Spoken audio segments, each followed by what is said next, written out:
لوگوں میں بہترین بندہ وہی ہے جسے کچھ دیا جائے تو وہ اللہ کا شکر ادا کرے۔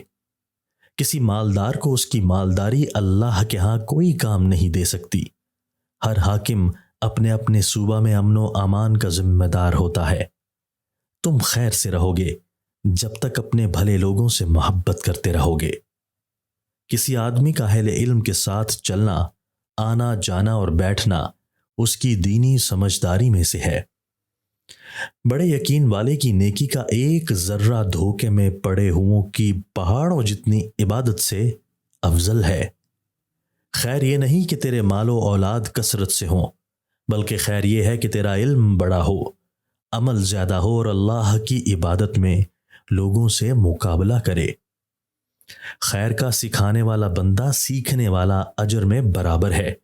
ہمیشہ علم حاصل کرنے میں جد و جہد کرتے رہو۔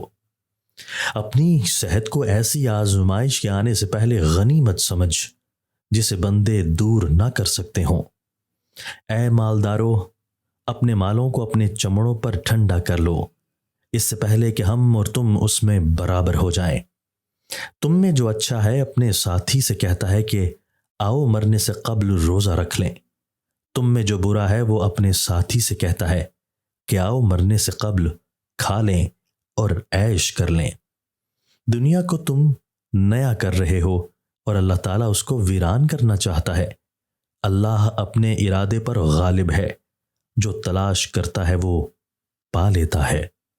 اپنے مال میں سے اپنی بے سر و سامانی کے دن کے لیے قرض دو۔ میں نے اچھی طرح تیرنا نہیں جانا، اس لیے میں غرق ہونے سے ڈرتا ہوں۔ منہ دھونے سے پہلے چہرے پر کھیرے اور لیموں کا رس کو ملا کر لگا لیا کرو، 90 سال تک جھریاں نہیں پڑیں گی۔